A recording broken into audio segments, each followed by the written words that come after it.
আসসালামু আলাইকুম, সবাইকে ধন্যবাদ আমার ভিডিও দেখার জন্য। আজকে আমাদের জমিতে আলু তোলা হচ্ছে। সেখানে আলু তোলার কাজ করতেছে গ্রামের মহিলারা অনেকেই। আলু কিভাবে তোলা হচ্ছে সেগুলো দেখতে আসছিলাম, তদারকিও করতে আসছিলাম। তো আলু দেখে একরকম মন ভরে গেছে, এত সুন্দর আলু হয়েছে। আলুর আকারগুলো অনেক ভালো। আর দেখুন কত সুন্দর করে আলু উঠাচ্ছে ওনারা। এখানে স্তূপ করে রাখা আছে আলুগুলো সব একসঙ্গে।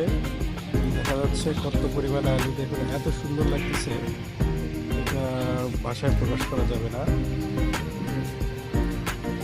আমাদের এখানে মোট আলুর জমি হচ্ছে 17 শতকের একটু বেশি আছে জমির পরিমাণ। সেখানে যতটা সম্ভব হিসাব করে দেখা যাচ্ছিল ওনার একটু বেশি আলু হয়েছে, 26 মনের মতো এরকম আলু হয়েছে। এবং আমাদের এই আলুর জমিতে আলুর মধ্যে পটলের চাষও করা ছিল, পটলের চারা লাগানো ছিল, ডাল বা কলমগুলো রোপণ করে রাখা ছিল। সেগুলো ফুটে পুরোপুরি কুশি বের হয়েছে এবং লম্বা হওয়া শুরু করছে।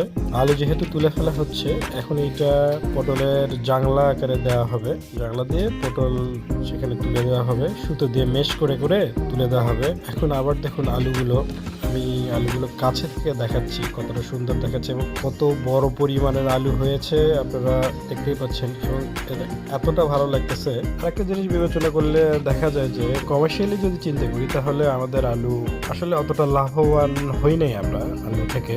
নর্মালি যেহেতু আমরা খাবার জন্য বেশিরভাগ ক্ষেত্রে চাষাবাদ করি নিজের পরিবারের চাহিদা মেটানোর জন্য, সেই ক্ষেত্রে বিবেচনা করলে দেখা যাবে যে যথেষ্ট ভালো ফলন হয়েছে। ধন্যবাদ আবারও সবাইকে আমার ভিডিও দেখার জন্য, সাথে থাকার জন্য। সবাই লাইক, কমেন্ট, সাবস্ক্রাইব, ফলো দিয়ে আমার পাশে থাকবেন। ভিডিওগুলো শেয়ার করে অন্যদেরকে দেখার সুযোগ দিবেন। আমার সাথে থাকলে অবশ্যই বিভিন্ন ধরনের ট্রিক্স এবং টিপস পাবেন চাষাবাদের সাথে সম্পৃক্ত, এবং নিজেদের পরিবারের চাহিদা মেটানোর জন্য যতটুকু চাষাবাদ করা দরকার আমি সেই বিষয়ক সব ধরনের ভিডিও তৈরি করে থাকি।